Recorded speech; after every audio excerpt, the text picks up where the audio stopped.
Hello everyone, this is professor Narayan Purohit. Once again मैं लेके आया आप लोग के लिए एक और नया चैप्टर अपना फाइनेंशियल मैथमेटिक्स का चैप्टर नंबर 3 जिसका नाम है मेजर्स ऑफ डिस्पर्जन। इसके पहले हम लोग ने पढ़ा था simple interest, compound interest and annuity. Then after measures of central tendency. बेटा मेजर्स ऑफ सेंट्रल टेंडेंसी क्या था? Average characteristics of a given data. हमने किसी भी डेटा का एवरेज निकाला था कि एवरेज क्या होता है। आज क्या पढ़ेंगे हम लोग सर? ये नया चैप्टर क्या है? ये मेजर्स ऑफ डिस्पर्जन। बेटा डिस्पर्जन का मतलब क्या होता है? बेटा डिस्पर्जन का मतलब ये होता है कि अपना जो डेटा है ना, डेटा जो आपने प्रीवियस चैप्टर में पढ़ा था उसमें वेरिएशन कितना हो रहा है। वेरिएशन, चेंजेस, जिसको हम लोग है ना स्कैटरनेस भी बोल सकते हैं। स्कैटरनेस ऑफ गिवन डेटा। अच्छा, तो प्रीवियस वाले चैप्टर में पढ़ा था कि डेटा का एवरेज, ठीक है ना। अब क्या पढ़ रहे हैं कि डेटा में कितना चेंजेस हो रहा है, कितना बदलाव हो रहा है। जैसे कि अगर मैं बात करूं कि आपकी जो परफॉर्मेंस की, आपका यूनिट टेस्ट में कितना आया था, सेकेंड यूनिट टेस्ट में कितना आया, फिर सेमेस्टर में कितना आया, सेकेंड सेमेस्टर में कितना आया, तो आपके मार्क्स में कितना वेरिएशन हो रहा है, कितना चेंजेस हो रहा है, क्या इंप्रूवमेंट हो रहा है या कांस्टेंट है या फिर इंप्रूवमेंट नहीं हो रहा है। तो ये सब पता लगाना इज द डिस्पर्जन। ओके बेटा, डिस्पर्जन में है ना दो कैटेगरी होती है। सुनना यहाँ पे ध्यान से। अगर मैं बात करूँ डिस्पर्जन की, अब डिस्पर्जन का मतलब तो समझ में आ गया कि डिस्पर्जन का मतलब होता है कि डेटा में चेंजेस कितना हो रहा है, ठीक है। अब इसमें दो कैटेगरी है, एक एब्सोल्यूट, एक होता है रिलेटिव। ध्यान से देखना, absolute and relative.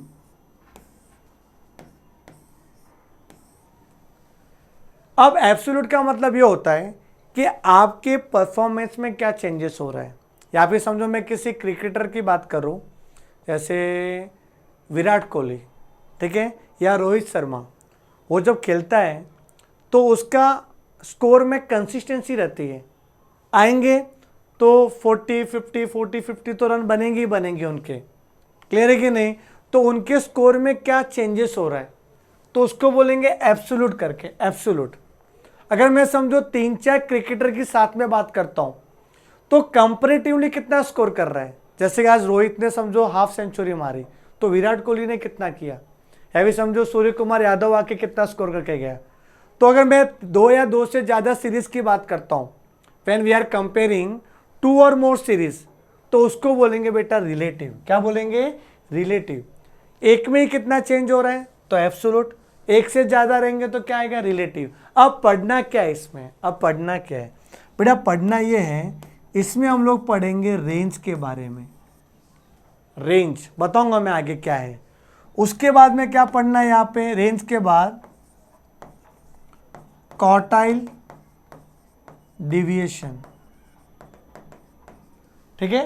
Then after तीसरा पढ़ना है मीन डिविएशन। उसके बाद चौथा पढ़ना है स्टैंडर्ड डिविएशन। बेटा ये 4 ही कॉन्सेप्ट है जो आपको अच्छे से पढ़ना है पूरे चैप्टर में, ठीक है। Range, QD, MD, SD. Clear?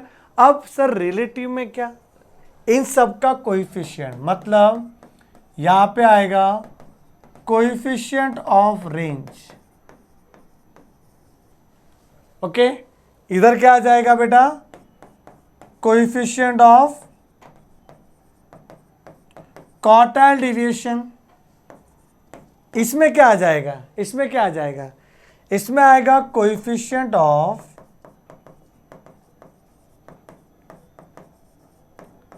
Mean deviation, MD.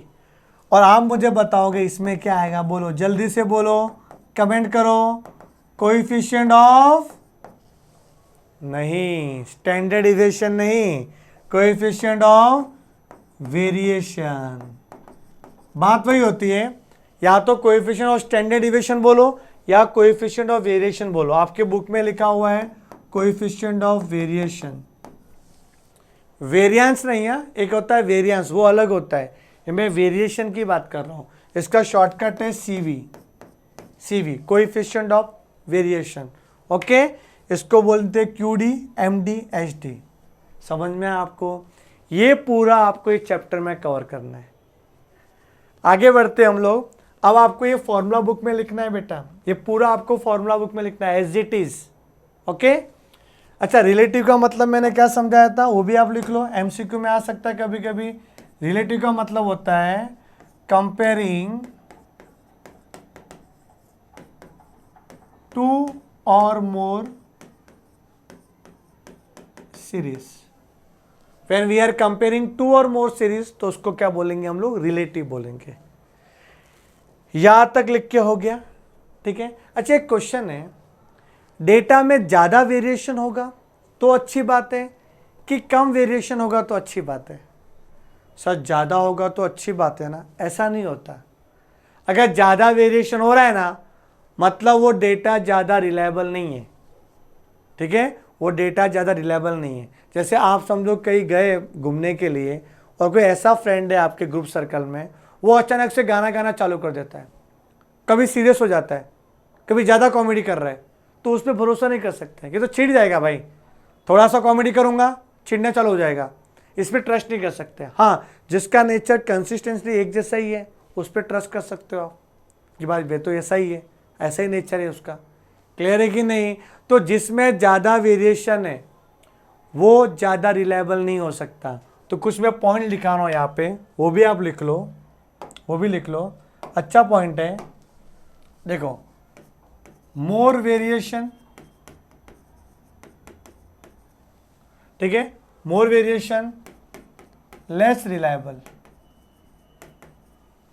Okay, more variation less reliable and less variation more reliable। Understood कि नहीं? और समझो यहाँ पे का ज्यादा वेरिएशन है तो लेस रिलायबल और लेस कंसिस्टेंट भी, ठीक है, और यहाँ पे का more reliable and more consistent.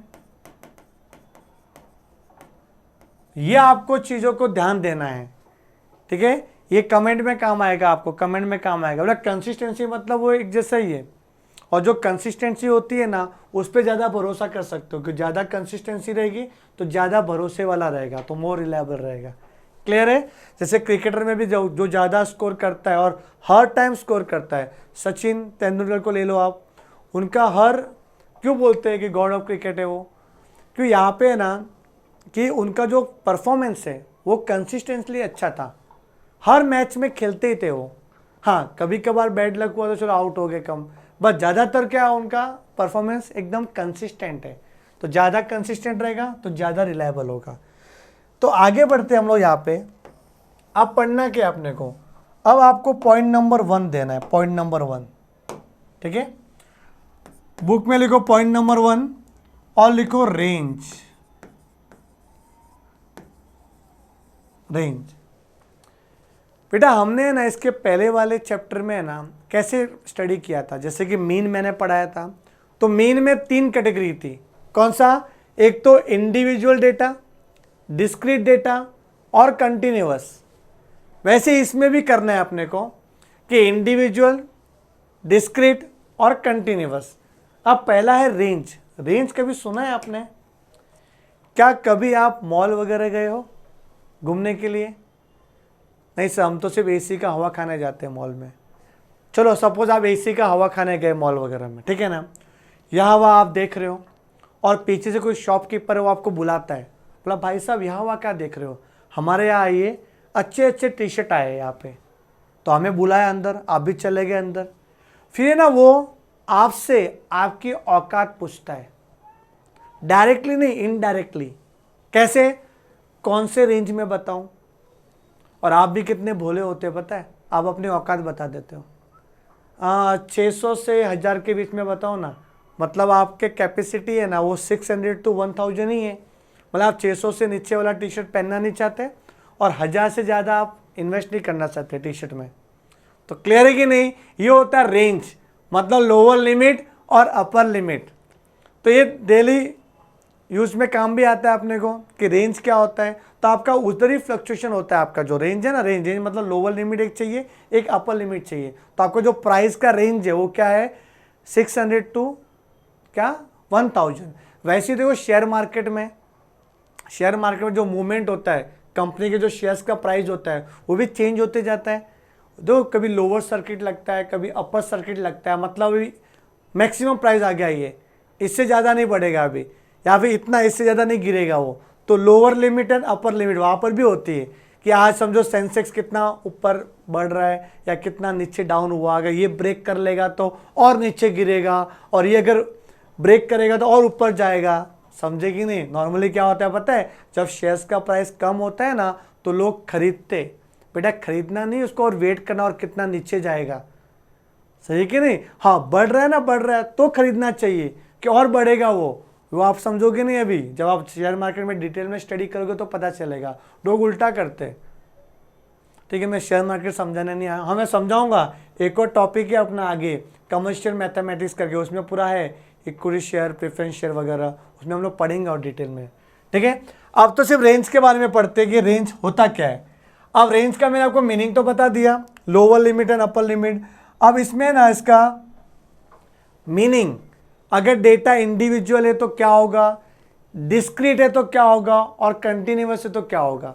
तो पहले तो आप इसका फॉर्मूला देख लो, और यहाँ मैं लिख लेता हूँ इसका फॉर्मूला रेंज का, कि range equals to L minus S. क्या लिखा मैंने, L माइनस एस। और एक है अपना कोएफिशिएंट ऑफ रेंज, वो भी साथ में पढ़ लेते हैं हम लोग, ठीक है ना। कोएफिशिएंट ऑफ रेंज मतलब वो रिलेटिव वाला।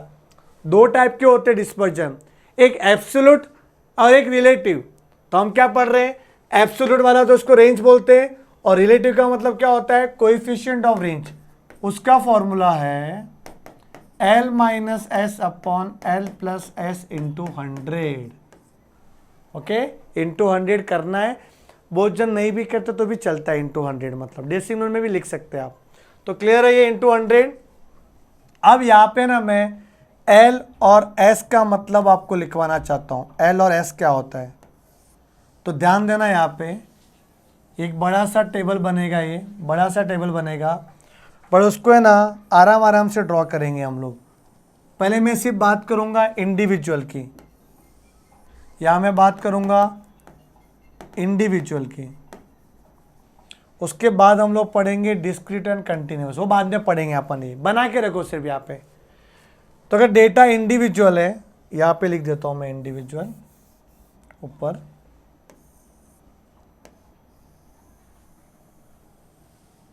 ठीक है, यहाँ पे मैं लिख देता हूँ डेटा इंडिविजुअल है। अगर इंडिविजुअल डेटा रहेगा तो L क्या होगा और S क्या होगा, बताओ मेरे को। बेटा L का मतलब होगा लार्जेस्ट वैल्यू, सबसे बड़ा वैल्यू, और S का मतलब होगा स्मॉलेस्ट वैल्यू। बस इतनी सी बात है सर, तो इतना सारा टेबल क्यों बनाया आपने? बेटा कन्फ्यूजन होता है इसमें भी। मैंने बोला 3 टाइप के क्वेश्चन आ सकते हैं एग्जाम में। अगर आप बुक भी उठाओगे ना, आपका ये बुक, इसमें भी आपको 3 टाइप के क्वेश्चन दिए हुए, 3 टाइप के क्वेश्चन। मैं वही क्वेश्चन आपको उठाने वाला हूँ जो यहाँ पे दिया हुआ है, ठीक है ना। फिर आपको समझ में आएगा कि मेजर्स ऑफ डिस्पर्जन में 3 वाली कैटेगरी कौन सी है, ठीक है ना इसमें। तो यहाँ पे देखो मैं आपको बताता हूँ, ये लिखा आपने सबसे पहले तो L और S। L का मतलब क्या हुआ, लार्जेस्ट वैल्यू, और S का मतलब क्या हुआ, स्मॉलेस्ट वैल्यू, सबसे छोटा वैल्यू। तो यहाँ पे हम लोग आ जाते हैं क्वेश्चन नंबर 1 पे। रेंज से स्टार्ट कर रहा हूँ मैं। क्या लिखा है, the student of 2 groups A and B obtain the following marks in a test of mathematics. Find which group gave more consistent performance based on coefficient of range। ठीक है, कोएफिशिएंट ऑफ रेंज के base में आपको पता लगाना है कि कौन सा ग्रुप ज़्यादा कंसिस्टेंट है, कौन सा ग्रुप ज़्यादा कंसिस्टेंट है। तो जिस ग्रुप का वेरिएशन कम आएगा वो ज़्यादा कंसिस्टेंट है। तो ध्यान देना, यहाँ पे ध्यान देना, सॉल्यूशन देखते हैं अब इसमें क्या है। अगर मैं ग्रुप ए की बात करता हूँ, पहले तो आप फॉर्मूला लिख लो, फॉर्मूला कि कोएफिशिएंट ऑफ रेंज का फॉर्मूला क्या है। कोएफिशिएंट ऑफ रेंज यही पूछा है ना पहले, वो है L minus S upon L plus S into 100। Clear. अब मैं बात करूंगा फॉर ग्रुप ए की, फॉर ग्रुप ए की बात करूंगा मैं। अब ग्रुप ए में मुझे ये बताओ लार्जेस्ट वैल्यू क्या है। बेटा ग्रुप ए में लार्जेस्ट वैल्यू क्या है, दिख रहा है आपको largest value 47। 47 is the largest value, understood, 47 ही है। उसके बाद स्मॉलेस्ट वैल्यू कौन सा है, स्मॉलेस्ट वैल्यू एस में स्मॉलेस्ट वैल्यू एस आएगा 35 दिख रहा है ना, और तो सब बड़े 35। तो ग्रुप ए में लार्जेस्ट वैल्यू भी है, स्मॉलेस्ट वैल्यू भी है। तो बताओ मुझे कोएफिशिएंट ऑफ रेंज क्या आ जाएगा। ऊपर फॉर्मूला तो लिखा हुआ है ना, L कितना है 47 माइनस 35 अपॉन 47 प्लस 35 इंटू 100। तो बताओ मुझे क्या आएगा, इधर क्या आएगा।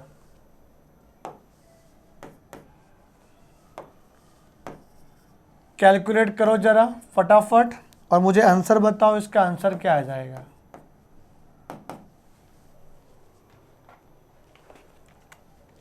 (47 माइनस 35 आ रहा है 12, ठीक है। तो 12 अपॉन 47 प्लस 35, बहुत ही सिंपल है बेटा, ये फॉर्मूला बेस है, इंटू 100 कर लो ना। तो 12 इंटू 100 अपॉन 82। बेटा बहुत सारे प्रोफेसर इंटू 100 नहीं करवाते तो भी चलता है, 14.63। अगर आपने इंटू 100 नहीं किया ना तो भी चलेगा, फिर वो डेसिमल में आएगा, डेसिमल में। देखते हैं इन्होंने क्या किया है। हाँ नहीं किया तो भी चलेगा। तो आप भी काम करो ना, इंटू 100 मत करो फिर, ठीक है। आप भी ऐसे रखो कोएफिशिएंट ऑफ रेंज करके, एक ही बात है। उसको अपन डेसिमल में भी लिखेंगे।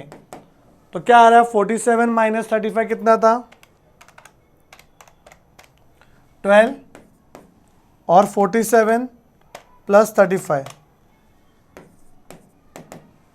तो 12 अपॉन 82 इट कम्स टू 0.146।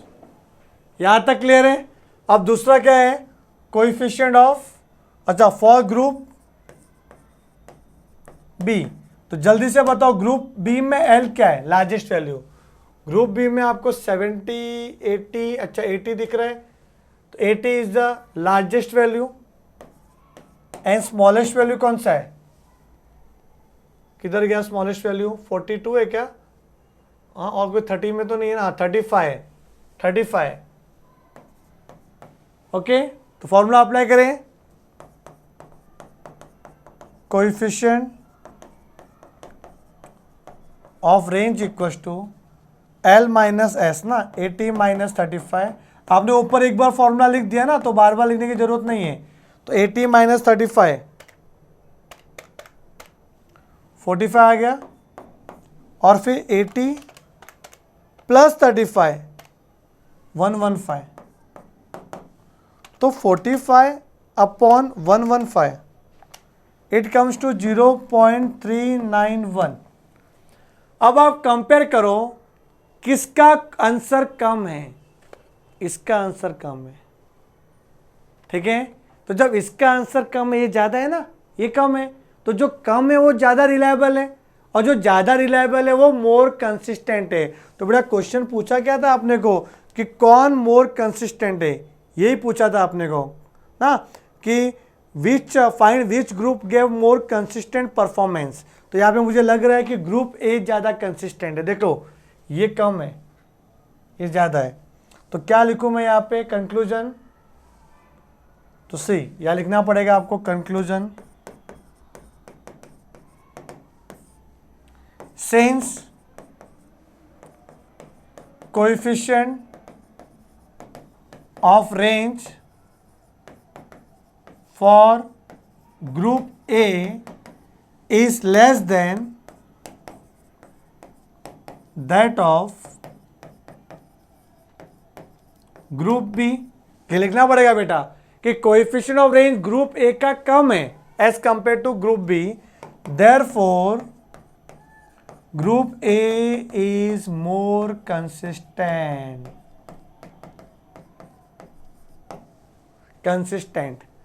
बेटा ये आपको मैंने है ना ऊपर ही लिखा दिया था, ऊपर ही देख सकते हो आप, मैंने ऊपर ही लिखा दिया था, इधर नहीं। मैंने आपको जो पिछले स्लाइड में है ना, यहाँ पे ये पिछले स्लाइड में देखो यहाँ पे लिखे थे अपन, ये देखो ये बहुत ही काम का चीज़ लिखा था मैंने। अगर कम वेरिएशन है, कम आया वेरिएशन, तो ग्रुप ए में कम था तो वो मोर कंसिस्टेंट है। देखो मोर कंसिस्टेंट, अंडरस्टूड? पक्का? डन डनाडन? क्लियर है? तो अभी जो क्वेश्चन नंबर 2 है, क्वेश्चन नंबर 2, यहां भी क्या लिखा हुआ है कि इधर टेम्परेचर दिया हुआ है, टेम्परेचर, ठीक है, 4 आवर्स का दिया हुआ during the at the 2 cities Mumbai and Nagpur का। तो मुंबई का टेम्परेचर और नागपुर का टेम्परेचर है। तो यहाँ पर भी यही पहचानना है अपने को कि किस में ज़्यादा कंसिस्टेंसी है और किस में कम है। तो यहाँ पर भी आपको रेंज ही फाइंड करना है, जो क्वेश्चन नंबर 2 था वो, ठीक है। Use appropriate measures of dispersion and comment on the variation. ये पूरा छपा नहीं है, तो ये आप लोग है ना, मुझे इसका आंसर कमेंट करके आप देंगे मुझे। क्लियर है कि नहीं? तो आगे हम लोग मिलते हैं नेक्स्ट सेशन के लिए। वहाँ पे हम लोग क्या करेंगे, रेंज की कुछ अलग कैटेगरी भी करेंगे। ये तो था इंडिविजुअल डेटा का। अब हम लोग पढ़ेंगे डिस्क्रीट और कंटिन्यूअस अपने आगे के वीडियो में। तब तक के लिए goodbye and take care.